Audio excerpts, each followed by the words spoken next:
亲爱的朋友们，欢迎来到微光夜读。抠门公司说年底业务忙，把所有奖金和提成都推到年后发放。年后复工第一天，郭总夫人让我收拾收拾，我被裁了。可如果我没记错的话，我好像是销冠，提成不给了，裁员赔偿金也休想，换工位，装监控，污蔑我吃回扣，公司疯狂针对我，我直接开摆，公司4/5的天塌了。接下来开始我们本期故事，记得点击订阅并开启小铃铛。小秦啊，年前忙得没时间通知你，你也知道这几年外贸生意不好做，走到这一步大家都不想的。郭总夫人50岁左右，那张过度医美的脸勉强挤出一副哭丧的表情，似乎是想引起我的共情。只可惜那僵硬的苹果肌根本不听他的控制，要不是这公司目前80%的业务都经我的手，我真就信了。我们的主营业务是服装和鞋子的外贸，戴口罩这几年，很多海外的客户来不了国内，业务都转线上开展，看似客人少了，但得益于祖国遥遥领先的生产力，实际业务成交量比早些年增长了好几番。公司这几年扩大了规模，如今也有80-90名员工了，只不过1/3都跟郭总沾亲带故，连 HR 都是郭总夫人亲自上任。本着尽责的态度，我先想到的居然是工作上的事。一定要我今天走吗？ Chris 货马上就要发了，要不我把这单跟完再走。我话音刚落，他就轻飘飘地回了一句，不用，你做好交接工作，有人会跟的。我心里暗骂一声，看样子这单的提成是拿不到了。行吧，看样子公司早就做好准备，铁了心要裁我，那我也没什么好留恋的。当然，钱除外，年前的那笔提成什么时候能发？还有裁员的赔偿。他那双被浓妆包裹的眼睛闪躲了一下，随后又憋出一股委屈劲。这个嘛，公司现在现金流出了点问题，账上没钱了，你看，要不就算了。看着他手里挎着的 Prada 的新包，想起过年期间郭总发的那条提了新车的朋友圈，我脑子里一懵，反应了一会儿才回过神来，他这是想让我1毛钱也不拿，自己走人，这是想欺负人，还是单纯把我当傻子了？我二话不说，甩头走出会议室。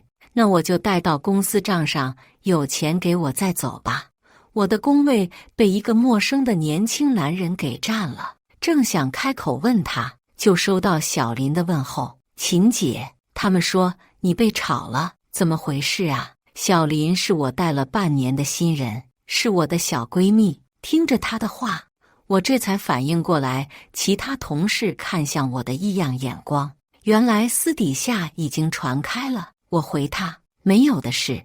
坐我位置这个男的是谁？新来的，叫郭瑞，郭总的儿子。有小道消息说郭总要让他顶你的位置啊！我满脑子的疑惑，这都哪跟哪？郭总安插亲戚进来的骚操作也不是第一次了，安插自己儿子进来也不是什么难理解的事。可如果我没记错的话，他儿子好像是读企业管理的，顶我这个销售组长的岗。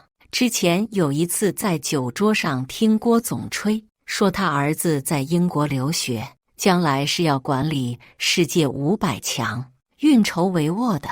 结果有好事者一问一查，发现他儿子读的不过是那种给钱就能上的水硕，含金量无限接近于0。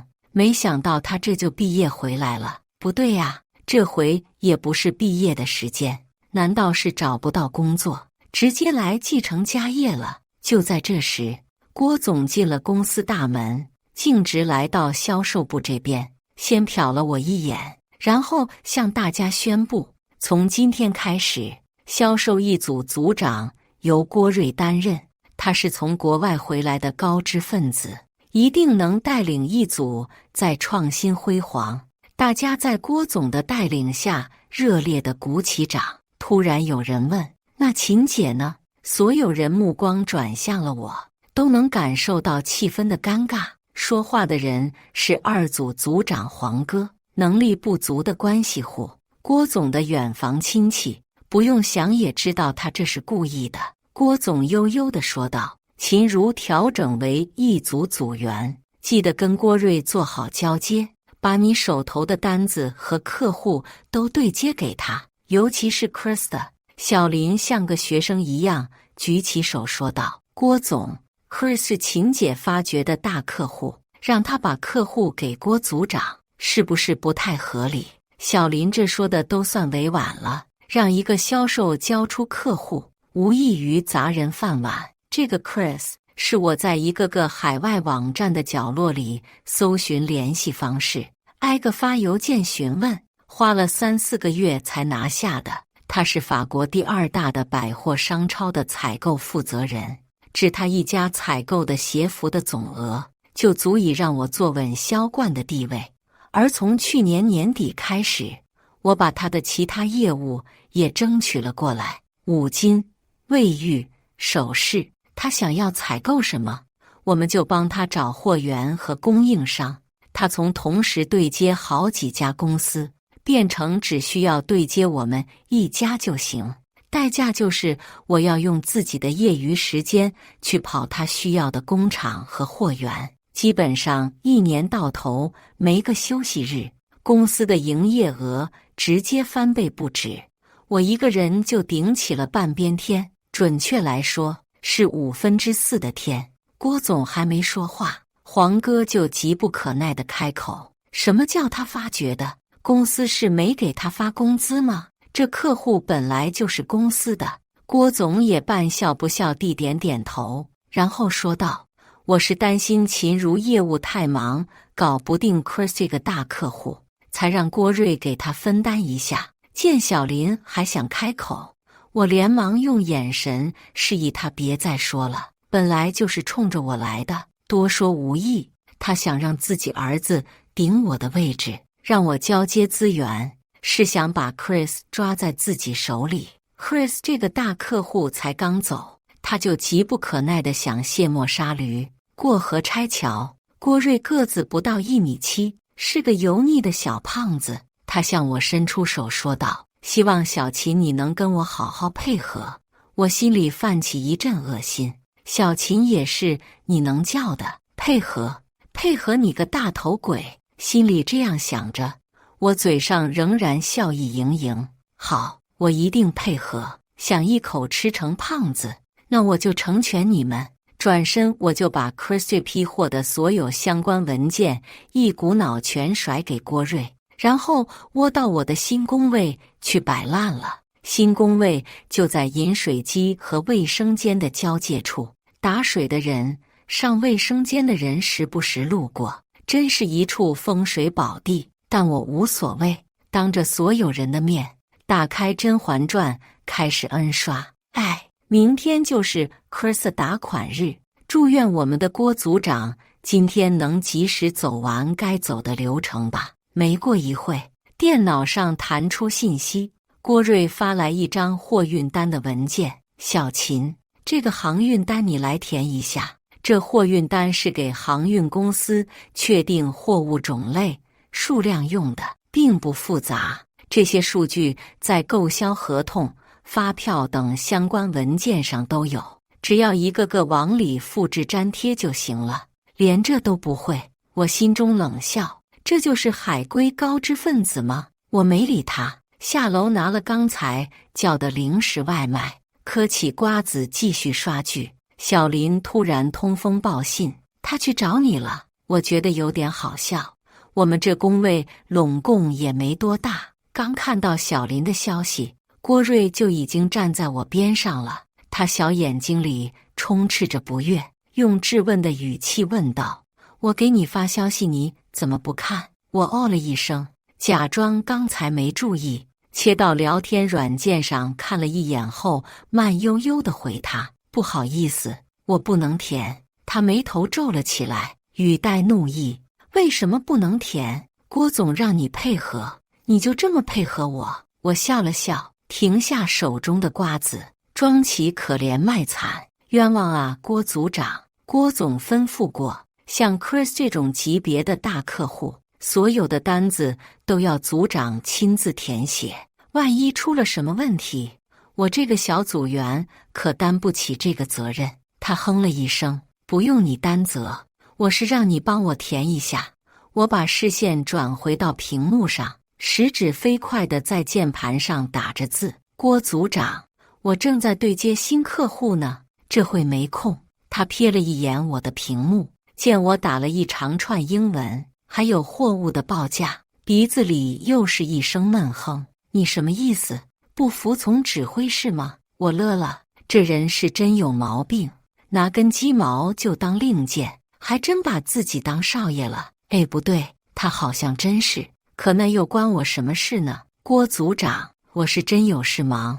他那张胖脸的五官突然扭在一起，嘴里爆发出杀猪一般的喊叫：“就让你填个单子，推三阻四的，还有没有把我这个组长放在眼里？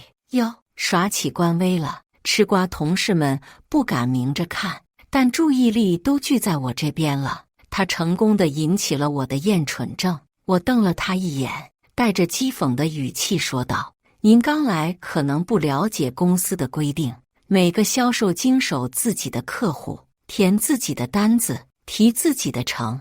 您让我填单子，请问一下，这笔单子的提成您分我吗？”虽然叫做组长，但销售组长和组员之间并没有那么强的上下级关系。组长分配大家的业务指标，一旦整组人都达成了，组长提成的比例相对会多一些。除此之外，没太多差别。你是组长，你也不能喊组员放下自己的客户不管，来帮你干活，除非你愿意把业绩分给别人。他被我问住了，愣愣地说：“你帮我一下又怎么了？”我实在是绷不住了，无奈地叹了口气，用像教育小学生的口气说道：“郭组长，你一来就拿走我手上的大客户，我没说你就不错了，你还想我帮你？我这个月业绩要是不达标，只能领那么点基础工资，到时候算谁的？”他脸一块青一块红，憋了半天说不出话来，最后只能灰溜溜地走了。应付完麻烦，我松了口气，爽摸了一天的鱼。直到隔天，郭总亲自到我工位问我 ：“Chris 怎么还没有打款？”我头也没抬，嘴里吃着我的都市丽人沙拉减脂餐，口齿不清地回他：“谁的客户你找谁呗。”他脸色不悦地扭头走向郭瑞的工位。我们公司经手的客户分为两类，一种是走亚马逊这种线上渠道的，就跟国内的淘宝、拼多多一样，客户先付款到平台，等客户确认收货后，平台再把货款放给我们。不过这种一般都是小客户。第二种就是 Chris 这种大客户更常使用，也是相对传统的方式。客户会委托有跨境结算功能的银行，让银行按照指示帮他们打款。这里的种类和门道很多，不多赘述。我们把货送到航运公司，拿到航运公司的回执， Chris 会先打给 30% 的总货款作为定金，剩下的 70% 等他收到货确定没问题了才放款，一般都得1个多月后了。过了一会儿，郭总又甩着脸回来找我了，今天要给 Chris 回执，你怎么不说？我调出跟郭瑞的聊天记录，所需要的32份文件我都发给他了。我还特意写了一份注意事项，特意写明昨天就得送货，才能在今天拿到回执， Chris 才会通知银行放款。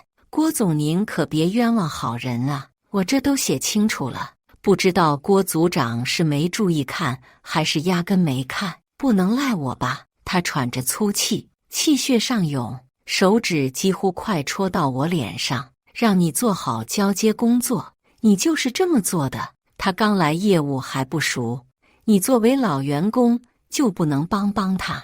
这父子俩还真是一个模子里印出来的。拿走我的客户，还要我帮他？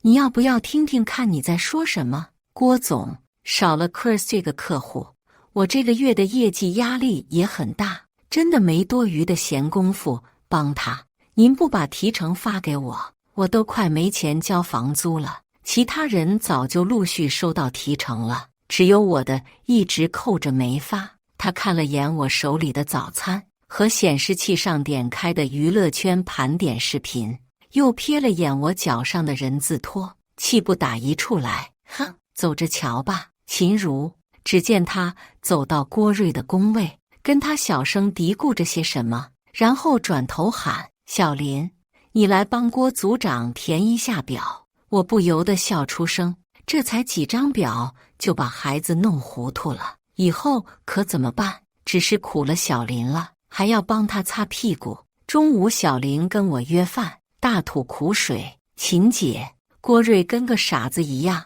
昨天的货都按时送到航运公司了，结果他瞎填单，对方发现对不上，让他重填，他还跟人吵了起来。然后呢？然后人家不收，货被退回来了呀。来回折腾，白白多了近1万的运输费。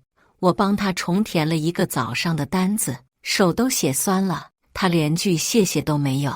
哎，小林这姑娘就是有些内向，不懂拒绝。用现在的话来说，一个标准的爱人，敢当着郭总的面帮我说话，已经算是鼓足了半辈子的勇气。他踏实肯干，能力也不错，跟在我手下半年，这些报关、货运的实操很快就上手了。郭总也知道，所以才找他去帮郭瑞。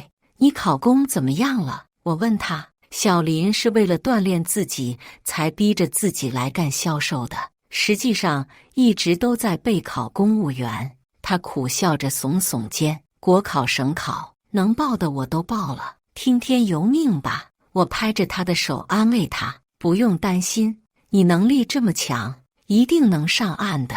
那秦姐你呢？公司明摆着针对你，你之后怎么打算？他这句话戳到我心坎了。工作这么多年，好像一直都在围着提成、指标、客户这些东西转，只顾着看每个月进账的钱是不是比上个月多，却很少考虑过将来。现在公司想耍赖，不给我那份提成，也确实是时候离开了。毕业后就来这家公司干了这么多年，说没有感情那是假的。可加不完的班，年纪轻轻就得了中度脂肪肝，难道只是为了那份保底工资3300？其实去年年底 Chris 就向我伸出了橄榄枝，他想在中国成立一个专门负责采购的分部，问我感不感兴趣。我还没认真考虑，就被新的工作给转移了注意力，总是被生活推着走，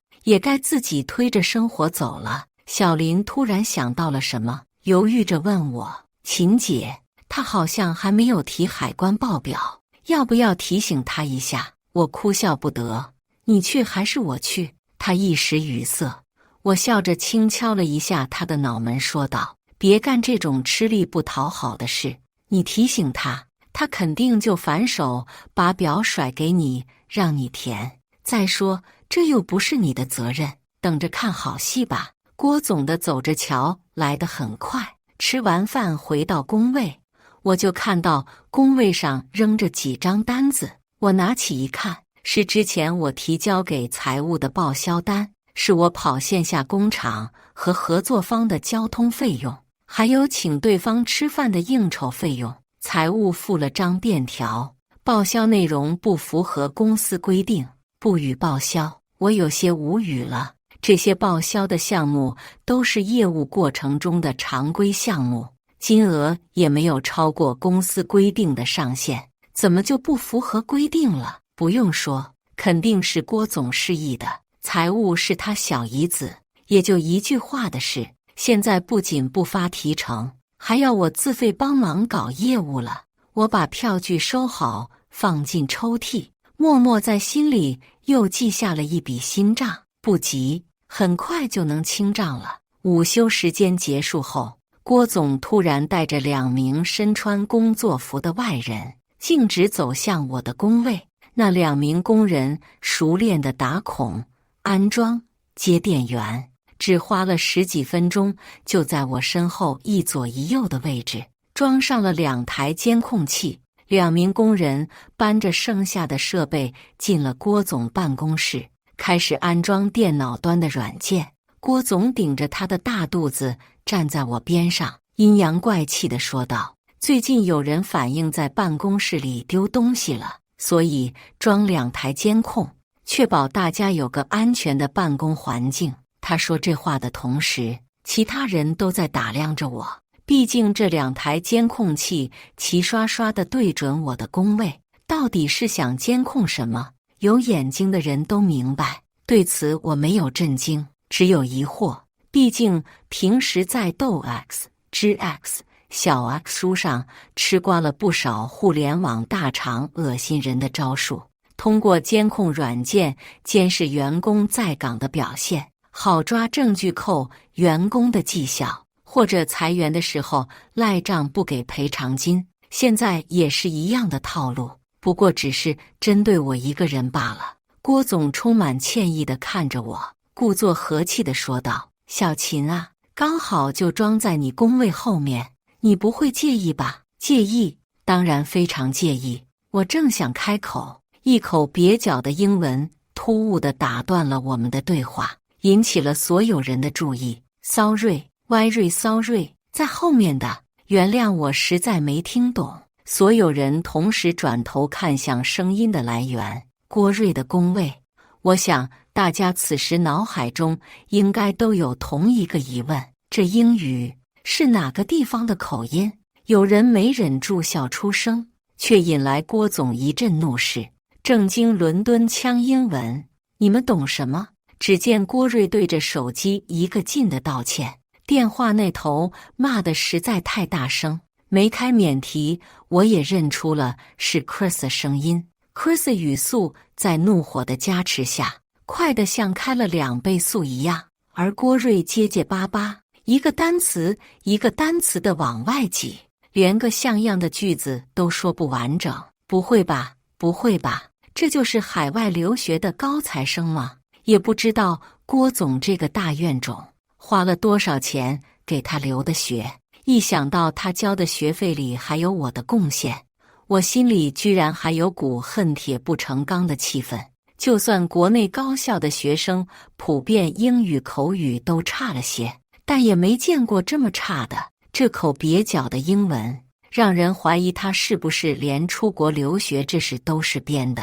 郭总也听出是 Chris 了，连忙问郭瑞对方说了什么。郭瑞压根是没听懂，支支吾吾了半天，硬是说不出个所以然。郭总也急了，左看右看，然后指着黄哥说道：“小黄，你来听听。”被点名的黄哥像是被老师抽查的学生一样慌张，连连摆手说道：“郭总，我口语不太行。”郭总脸上快挂不住了，大骂道：“你不是英语专业的吗？都学到狗身上去了。小林，你来。”小林是国际贸易专业的，英语水平很好，不过他对 Chris 业务不熟，只能充当翻译。可郭瑞在听到小林转述的问题后，一问三不知，只能当场在电脑上翻找文件。对面的 Chris 本来就在气头上，哪还有闲工夫等他？越骂越难听，甚至飙出了 F 开头的脏话。小林夹在中间，骂人的话他不敢直接翻译，憋得十分难受。突然他看向了我，没忍住笑了一下。郭总，Chris 说，他说什么了？ Chris 说要找秦姐。所有人的目光齐刷刷地再次看向了我。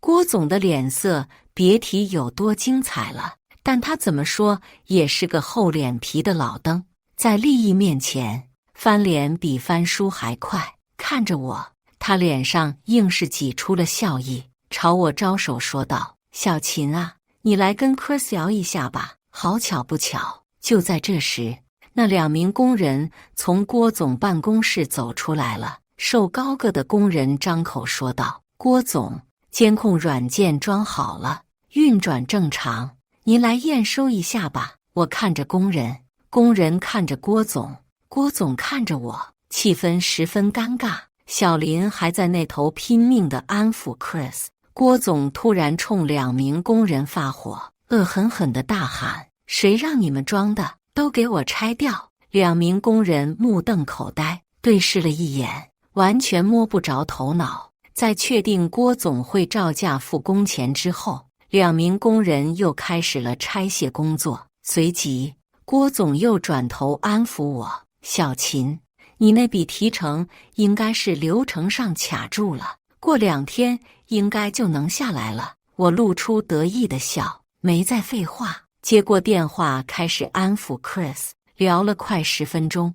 郭总全程旁听，我刚挂掉电话，他就急忙追问。我没理他，看向已经大脑宕机、放空自我的郭瑞，问他：“你的货运单怎么还没开出来？小林不是都帮你填完了吗？”他眼神慌张闪烁，支支吾吾：“报关的资料还没给，那为什么还没给呢？”他答不上来。出口货物是需要提前向海关申报的，也就是所谓的报关，不报关就是走私。当然了，不报关的话，航运公司肯定是不会帮你运货的，在流程上就会直接卡住。通常来说，货代国际货物运输代理的简称会根据你提供的资料帮你向海关申报。本来对我们这种外贸公司来说，这些都是十分自动化的业务流程了，资料给过去就行。但 Chris 货不同，他是搞百货的，业务范围很广。之前就说了，在我的全力争取之下， Chris 也逐渐把卫浴、首饰、箱包这些业务转到我手里来，于是报关的流程就变得复杂了。不同的商品类别要分开报关，而郭瑞很明显是搞不明白其中的门道，资料都没能给过去。这是连小林也帮不了他，因为这些业务是新开展的，除了我以外，还没人填过其他商品的报关资料。眼见郭瑞愣着不说话，我又压上最后一根稻草。Chris 说了，明天再看不到回执，这批货他就不要了。一听到不要货了，郭总立马急眼了，好几百万的货，他说不要就不要了，不止不要，还说要起诉我们延误货期，要我们按合同里约定的金额赔偿。一说要赔偿，更是要了郭总的老命。他也不装傻了，连忙陪笑道：“小秦，这单就还是你来负责吧，今天抓紧时间把这些报关的资料都填好，赶紧发出去。”我装出十分为难的样子：“郭总，我快没钱交房租了，年前的那笔提成还没发下来呢。”他眉毛抖了抖，很快就装出一副恼怒的样子：“肯定是财务那边又出岔子了，这群人成事不足，败事有余。我马上就去跟他说，马上立刻给你发。”他做事就要走去财务办公室，我连忙喊住他，取出抽屉里刚才那几张报销的单子塞给他。这几张要报销的单子也让财务一起报了吧，这公司里哪有人敢这样跟他这么说话。他接过那几张单子，脸上憋成了猪肝色，半天才从牙缝里挤出一个字：“好。”果然是求人办事见风使舵。那笔小20万的提成和那几笔报销，还没半小时就都到账了。收到短信的时候，我神清气爽。果然，只有握在手里的钱才是最实在的。郭总一个下午都在我工位附近来回转悠，盯着我的进度，而我则是不紧不慢，一有人路过打水或者去洗手间，我就装作一副被打扰的样子，停下手中的动作。郭总直接喝令，所有人不准再经过我的工位。我一拖再拖，拖到快下班，才晃悠悠地从抽屉里拿出那一叠早就填好的文件。郭总和郭瑞瞪大了双眼，眼里喷出的火像是能直接把我烤化。郭瑞涨红了脸，骂道：“你这不是早就填好了吗？”我假装歉意地笑了笑，说道：“是啊，昨天郭总夫人突然说要裁我，我就一下子给忘了。”你，郭总打断了即将发疯的郭瑞，还愣着干什么？赶紧把报关的资料送过去。到点后，我准时下班走人。晚上我约上小林来我家，把平时不舍得点的几家贵价豪华外卖通通点上，一起狠狠地开启庆功宴。就在我俩窝在沙发上啃着鸭脖一起追剧时，公司群里弹出了好几条郭总的消息，还特意提醒了所有人。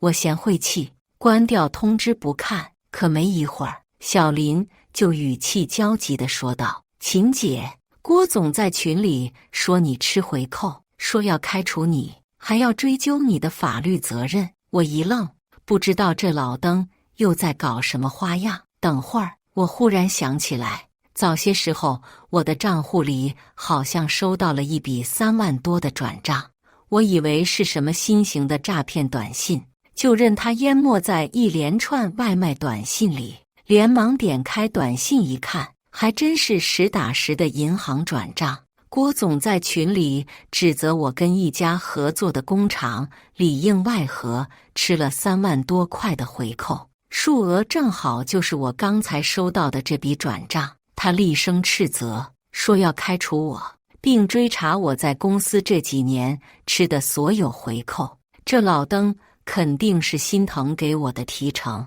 铁了心要让我滚蛋，根本等不了一点。本来我今天拿到钱的时候就决定，明天就自己提出离职走人。可既然你不想体面，那我就不让你体面。隔天早上我照样准点到了公司。昨晚那事发酵了一个晚上，很多同事见我这么淡定，都在窃窃私语，看不出来秦如是这种人啊，她平时加班加得可狠了，我还老是自愧不如呢。销冠拿提成还不够啊，还吃回扣，真是人心不足蛇吞象。我一看，最跳的果然是黄哥，只当是小人嚼舌根，没搭理他们。郭瑞来了，站在我边上，推了一下那副有脸支撑不住的眼镜。你怎么还在这？公司已经开除你了。我吃着麦记早餐，一边回他，要开除也得走流程吧，赔偿金还没谈呢。他啧了一声，摆出一副鄙夷的神色，要点脸吧，还好意思提赔偿金？他说得很大声，生怕其他人听不到。舆论的力量是可怕的，如果你的同事天天在背地里说你的闲话，久而久之，光那种无形的压力就足以让人窒息。过了一会儿，郭总也来了，直接喊我进了会议室。我坐在这边，对面是郭总、郭总夫人、财务，直接一个3堂会审。公司没有法务，不然怕是不止他们3个。我面前摆着一张离职协议，我瞥了一眼，看到吃回扣、收受贿赂、赔偿公司损失几个关键字眼，而协议最底下也已经签好名盖好公司的印了。郭总率先开口，语气冷漠：“你这情况我请教了一个律师朋友，说大可大，说小可小的。”我没有太多情绪波动，只是装作不知情地回他：“郭总，你说的是什么情况？”郭总夫人自从那天我对了她之后，就憋着一肚子气，这回终于找到出气口，装傻也没用。你吃工厂回扣的事被我们查出来了。她打完玻尿酸的脸终于不再僵硬了，正在激动地颤抖着。财务及郭总夫人的妹妹也配合地打起了组合拳，要不是昨天我查账，工厂那边不小心说漏嘴，我们还一直被你蒙在鼓里。见我不说话，郭总兴奋地乘胜追击。听说你去年已经在市里买房了，这回扣看来是真没少吃，给你留了面子。这是目前只有公司的人知道。我深感无奈，怎么这年头还不许人勤劳致富了？工作8年，拿了4年业绩第一，靠提成按揭买个自己住的小窝，也得被人指指点点，甚至诬陷我吃回扣。我无奈地摇了摇头，说道：郭总，那个说我吃回扣的人，你要不再跟他确定一下，是不是搞错了？他冷哼一声，连连摆手，不会有错，我都查清楚了，真是不到黄河心不死。我拿出手机，点开一份录音，是一个中年男人的声音。那男人的声音一出，郭总几人的脸色都变了。转账都是实名的，为了指证我吃工厂的回扣，转账那人一定得是工厂的相关负责人，不可能随便找个阿猫阿狗。一看名字我就知道是哪家工厂。昨晚就连夜打电话去痛骂那个赵老板。我猜郭总大概是许诺之后优先买他家的货，用利益唆使他给我转账，栽赃陷害，劈头盖脸一顿痛骂后，赵老板还不服。我又找了个做律师的学妹起草了份律师函发给他，谁还没个做律师的朋友？怕背上官司，那个赵老板连忙改口，说是自己看错账号转错账。听完录音，郭总脸色僵得发青，直接就是一个下不了台。郭总夫人还没放弃，矢口狡辩，就算这家没吃回扣，别家呢？你给那个 Chris 买5斤买饰品，工厂都是你找的，我就不信你没吃回扣。这话是真的彻底不讲理，也没有良心，亏他们还说得出来。Chris 的业务是我争取的，工厂和货源也是我去跑的，但最终的合同是跟公司签的，相当于公司没多花一分力气，就接到一大笔泼天的富贵。说真的，要真想拿回扣，我早就拿了，可做人做事，一切凭良心和诚信。郭总连连点头，对他夫人的话表示认同，脸上还带着得意。对，只要我们认真查，一定能查出点什么。我就不信你这么干净。不过大家也认识这么多年了，你把那20万退回来，自己离职，我们就不再追究了，要不然这事就难办了。他眼神里带着威胁，看向我面前的那份离职协议，示意我签字。说到底还是舍不得钱，说什么认识多年，什么情分都是假的。我冷眉一挑，厉声打断还想要继续输出的郭总：难办，那就别办了。你们不就是舍不得该给我的提成，把我赶走了，就能自己接手 Chris 这个大客户，把钱全挣进自己口袋里。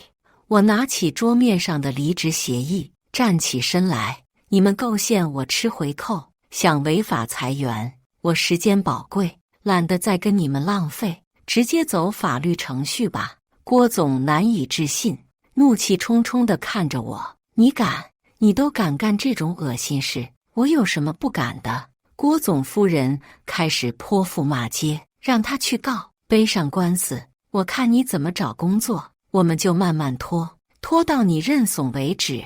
恶心是真恶心，格局也是真的小。我甩头走出了会议室，在门外吃瓜同事们的注视下离开了公司。出了公司门后，我打了个远洋电话给 Chris， 问他之前抛给我的橄榄枝还作不作数。按照流程，先是仲裁，对仲裁结果不服，再去法院立案起诉。这串流程下来，2-3个月都算快的了。所以他们才那么有自信地认为，只要拖着我一定会先急。我把那张离谱的离职协议和其他资料都交给律师学妹，委托她帮我全权处理。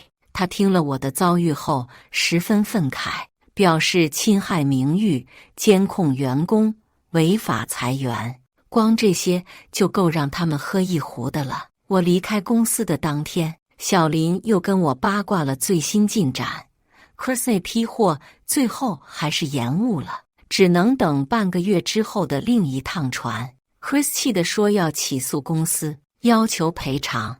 郭总在公司发了好大一通火，说一定是你在搞鬼，一定要告你。我乐了，这是我心里有数。不同于公司主营的鞋服，有些商品在出口时是需要经过检疫的，比如木制品，在报关后装进集装箱之前，需要进行蒸熏处理，以除掉木制品中可能有的病虫卵。这个过程得1天。而 Chris 批货里就有用木条箱打包的卫浴产品，这又拖了1天，货期就彻底延误了。如果第1天的时候就让我准时送货报关，是根本不会有这种意外的。趁这段时间，我久违的给自己放了个大长假，上欧洲溜达了一圈。当然，作为销冠的自觉就是放假，也不能忘了搞事业。在法国的时候，我见了 Chris， 当面跟他聊完了后续的合作。Chris 也是个事业人，不到40岁就已经升任副总，专管采购业务，而我接过他的橄榄枝，作为负责人，帮他组建中国地区的采购分公司。分公司正式营业当天，我在电梯里遇到了郭瑞，他见了我，挑眉冷嘲热讽了起来。这不是曾经的销冠秦如吗？回来干嘛？挺不下去来认怂了。我没好气地笑了。这郭瑞是真的睁眼瞎，没认出我为今天特意斥巨资买的白领套装。不过我心情正好，故意装起腔调逗他。那个郭总在吗？他闪过一丝诧异，没想到我好像真的是来认怂的，得意地笑着说道：在。你现在进不了公司，我带你进去吧。谢谢，你人还怪好的。我当然知道郭总在，毕竟我早就让律师通知他，今天一早就到公司等我。在一众前同事的诧异中，我跟在郭瑞后头进了前公司。郭瑞推开会议室的门时，郭总正在和别人开会。爸，你看是谁来了？郭总看到他身后的我，先是诧异，随即皱起眉头骂：没看到我正在忙吗？这晦气鬼怎么来了？你先带他去我办公室。他看向对面那人，陪着笑，带着歉意说道：王律师，不好意思，你继续。正在跟郭总开会的不是别人，就是我的律师学妹。不过今天她不是为了我个人和公司的矛盾，而是为了 Chris 和公司的矛盾而来。我将 Chris 起诉前公司的案件也委托给了他，并正式聘请他当新公司的法律顾问。只见他站起身说道：正好，负责人来了，他亲自跟您说。随后他径直走到我身边，向他们介绍：郭总，这位是我们公司的负责人秦如。秦总。我走进会议室坐下，位置还是之前要开除我时我坐的位置，我故意挑的。我用开玩笑的语气跟律师学妹说道：大家都老熟人了，你忘了吗？我跟这家公司还有个劳动纠纷的案子，也是你负责的。在处理我的案子时，公司出面的是郭总夫人，因此今天是郭总第一次见王律师。他这才反应过来，眼前的王律师不仅代理了秦如的案子，还代理了 Chris 案子，而2起的被告都是他。看着呆若木鸡的郭总和郭瑞，我直入正题。那我就直接进正题吧。延误 Chris 货期，按合同约定赔偿30%总货款，你们什么时候给？因为延误了货期， Chris 根据合同条款准备起诉前公司并索求赔偿。Chris 公司在境外，要打官司就是跨国官司，又费时又费力又费钱，所以在郭总视角里，他一开始压根没往心里去，道个歉，下批货给打个折扣作为赔偿，自己少赚点，怎么说也够诚意了吧？可没想到 Chris 那边不知道什么时候冒出了个在国内的分公司，直接让分公司在国内发起诉讼，律师都直接找上门来了。从郭总那煞白的脸色来看，他是真的被镇住了。经律师提醒，才额头冒汗地向我伸出手来，尴尬地打着招呼：“秦总你好。”作为国内分公司的负责人，我按照合同的规定，因延误货期，向他提出30%总货款的赔偿。这笔钱差不多是公司半年的纯利润，郭总给得起，但肯定会无比肉痛。不过，更肉痛的还在后头。整场会议下来，郭总头上的冷汗就没停过。他搜肠刮肚，编造各种货期延误的理由，好几次说是经手的业务员出了纰漏。律师问他是哪个业务员，他偷瞄着我，却又不敢说话，最后只能把郭瑞拉出来。郭瑞早就吓傻了，顺着他爹的话一个劲儿的道歉，只希望我们能高抬贵手。郭总汗流浃背地说道：“我们下次一定会做到最好。”我看着他讥笑道：“还有下次？就我跟你们开会的现在 ，Chris 的货还在印度洋上飘着呢。你知道造成了多少损失吗？30%的赔偿都算少了。这不是我故意吓他们，这批货迟了 ，Chris 确实承担了很大的压力和损失。是，都是我们不好。”除了点头哈腰道歉，他们已经没有新招了。看够了小丑闹剧，我站起身为这场会议画下句点。对了，我们公司就跟你们同一个楼层，以后还请多多关照。郭总父子俩愣愣地跟着我走出公司门，走向电梯间的对面。我们新装修好的办公室门口，装修工正在挂牌。郭总夫人站在电梯间，背对着我们，看着刚挂起的牌子，念叨着这家新公司的名字怎么跟那个 Chris 公司一模一样。他转过身，先看见了我，随即眼神一凝，张嘴就骂：“你这小贱人，终于撑不住来认罪了！哼，早这样多好呀！”他没有看到正在朝他挤眉弄眼的大郭总和小郭总，还在继续张口喷粪。郭总杀了他的心都有了，连忙上去给了他一巴掌。郭总夫人像杀猪一样叫唤了起来：“你这天杀的！老娘刚做的拉皮手术，你敢打我脸！”听着身后夫妻两人激烈互骂，我摇了摇头，走进了新办公室。双喜临门，通体舒畅。为了不给这笔近100万的赔偿，郭总使出了浑身解数，天天什么事也不干，就是找上门来跟我泡茶唠嗑，拉近乎。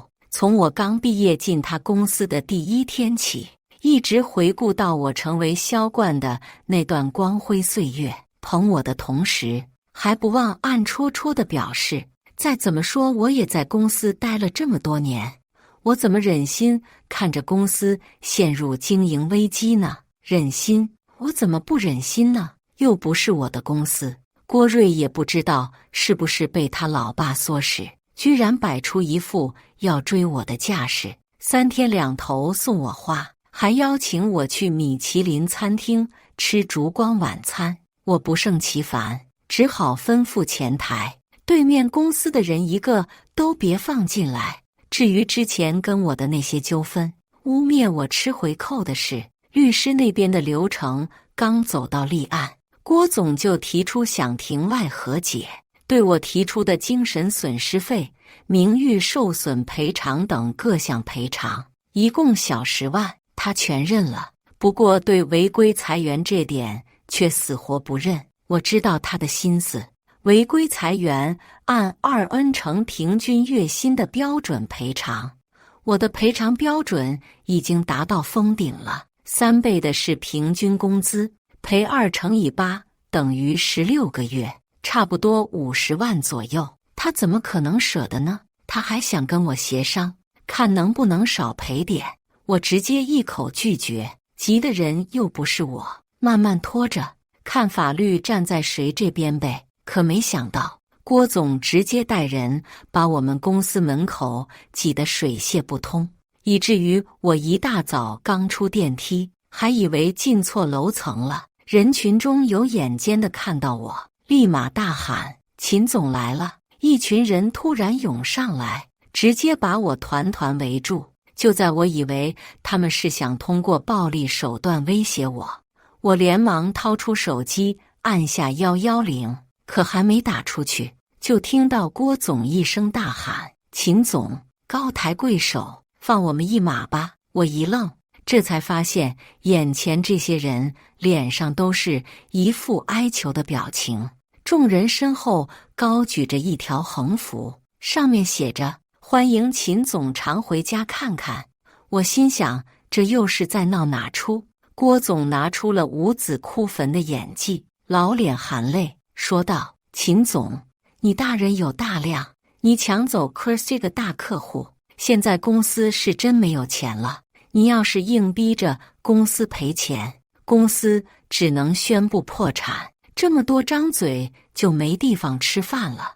大家都是一起奋斗过的同事朋友，你真的忍心弃同事情谊于不顾吗？”好几个同事十分配合地哭喊了起来，电梯间里一下子变得哄闹起来。“秦姐，秦总，您帮帮忙吧，我孩子才刚出生。秦姐，我要还房贷，不能没工作呀，我被炒得头都大了。好家伙，玩起道德绑架了是吧？硬逼着公司赔钱，这什么说法？怎么好像我一下子就成了恶霸角色了？”看着眼前这些被逼着来配合演戏的同事，我心里并没有产生任何同情。在我被公司故意针对的时候，除了小林，并没有其他人出来帮我说句公道话，哪怕私下里宽慰我几句也好。可他们反而是跟着黄哥、郭瑞一起嚼舌根。落井下石，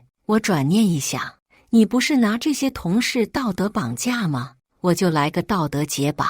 郭总，你说的对，大家毕竟都是一起奋斗过的同事，我肯定是不希望大家丢了工作的。见我这样一说，郭总眼睛突然一亮，连连点头说道：“对对对，我就知道秦总你是重情义的。”我也点点头，说道：“那确实，我看重同事情谊，所以我决定，如果郭总你那边真的顾不起这么多人，可以直接介绍来我这边，我们这边正缺人呢。”郭总脸色一僵，我乘胜追击，看向前同事们说道：“有兄弟姐妹们觉得跟郭总混得快吃不下饭了，可以优先跳槽来我们公司，底薪比你们现在多1000，提成的比例提高20%。”郭总的脸气成了酱紫色。你杀人还得诛心，实打实的利益面前，已经有人动摇了。秦总，你看我行吗？我点点头，说道：“有想了解我们公司的，可以去找前台登记咨询。”很快，在他的带领下，10来个前同事一起涌向我们前台，大发雷霆：“都给我站住，不许去！”我看着他讥讽地笑了：“天要下雨，娘要嫁人，人家要换工作，这你也要管吗？”郭总自食其果，捂着胸口，脸色痛苦。秦如，我没再搭理他，回到公司整理了一份重点名单交给前台，上面都是一些能力还不错的前同事，可以直接招进来。这时身后突然有人喊我扭头一看，居然是黄哥。他扭扭捏捏，小心翼翼地问我：“秦姐，你看我好歹之前也是2组的组长，能不能来你这也带个组？”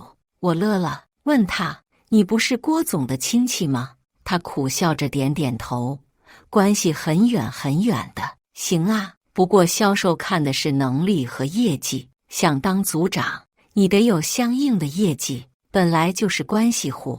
他哪有什么亮眼的业绩好说？而在我这个知根知底的人面前，编也是没有意义的。他支支吾吾了半天后，才小声说道：“实在不行，当个普通销售员也行。”我决定不再逗他了，摇摇头说道：“我就直说了吧，你这业务水平没达到我们招聘的门槛。”他羞得脸色通红，唰的一下转身逃走了。人品不行，业务能力也不行，我请你来当爹养着。我又给前台写了几个重点名单，都是郭总的亲戚关系户，这些人绝对不能放进门。看着一个个曾经的供应商和工厂方都跑到我这边来签订合同，郭总完全绷不住了。他召集起他家亲戚，天天堵在我门口闹，一会儿说我在职期间吃回扣，一会儿说我没良心撬走前东家的资源，最后甚至还煽动民族情绪，造谣我崇洋媚外，跟外国人有一腿。我只觉得他们吵闹，直接反手录像，又是一封律师函警告，少了 Chris 这个大客户，公司订单量骤减，他们赔了夫人又折兵。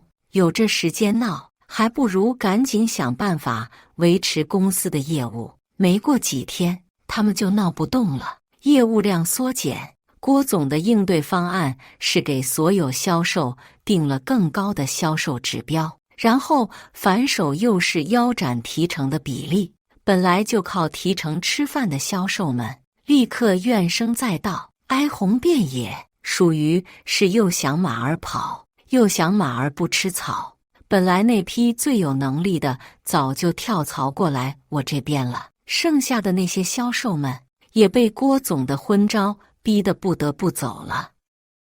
我个人和 Chris 的赔偿诉讼2件案子都陆续判下来了，没什么悬念。郭总那边赔了150多万，本来就不是什么大公司，现金流一下子就出问题了，只好开始裁员。当然，裁员也是哭穷，不给补偿逼人走，也没人陪他们干耗时间，都学我直接劳动仲裁，然后搬起离职的箱子就往我这跑，搬个工位5分钟不到，直接原地入职。